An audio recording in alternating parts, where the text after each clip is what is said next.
தாயிலிருந்து தான் தலைமுறை தொடங்குகிறது. ஒவ்வொரு தாயும் ஒரு வரலாறு. தலைமுறை மாற்றத்தை உருவாக்கக்கூடிய தகுதி படைத்தவள் தாய் மட்டுமே. மாதா வயிறறிய வாழா ஒரு நாளும் என்கிறார் வாரியார். மாதாவை ஒரு நாளும் மறக்க வேண்டாம் என்கிறது உலக நீதி. உன் தாயையும் உன் தந்தையையும் கணம் பண்ணுவாயாக என்கிறது பைபிள். உன் தாயினுடைய காலடியிலே தான் சொர்க்கம் இருக்கிறது என்று சொல்லுபவர் நபிகள் நாயகம். யார் இல்லை என்றால் இந்த உலகத்தில் நீ பிரவேசித்திருக்கவே முடியாதோ, யாரை இழந்து விட்டால் திரும்ப பெற முடியாதோ அவளுடைய பெயர் தான் தாய் என்று சொல்லுபவர் விவேகானந்தர். ஏன் அவ்வாறு சொல்லுகிறார் தெரியுமா? 10 மாதம் உன்னை சுமந்து புரண்டு படுத்தால் கூட உனக்கு வலிக்குமே என்று உனக்கு வேண்டியதை மட்டும் உண்டு, தனக்கு வேண்டியதை வெறுத்து, நீ பிறப்பதற்கு முன்பே உனக்காக இறைவனிடம் வேண்டிய ஒரு ஜீவன், உன்னதமான ஜீவன் இந்த உலகத்தில் உண்டென்றால் அது உன்னை பெற்றெடுத்த தாயை தவிர யாரும். தாய் அசல் தெய்வம், அதன் நகல் என்பேன். தெய்வத்தை நாம் நேரில் பார்த்ததில்லையே. தாயை போற்றி வீழ்ந்தவனும் இல்லை, தாயை தூற்றி வாழ்ந்தவனும் இல்லை.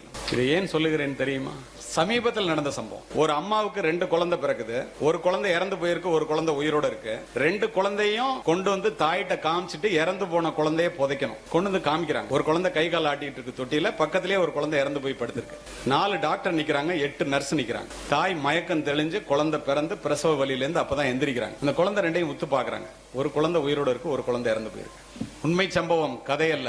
தாயினுடைய சக்தி என்ன என்பதை தெரிந்து கொள்ளுங்கள். டாக்டர் பாக்குறாங்க, ஒரு குழந்தை இறந்து போச்சுன்னு சொல்றாரு. பீடியாட்ரிஷியன் முயற்சி பண்ணி பார்த்து அழல குழந்தை, அதனால இறந்து போச்சுன்னு முடிவு பண்ணிட்டாங்க. அந்த தாய் சொல்லுகிறாள், என்னுடைய வயிற்றிலே 2 குழந்தைகள் உயிரோடு இருப்பதை நான் உணர்ந்தேன். நீங்கள் மிகப்பெரிய மருத்துவர், சுகப்பிரசவம், எப்படி ஒரு குழந்தை இறக்க முடியும்? வாய்ப்பே இல்லை.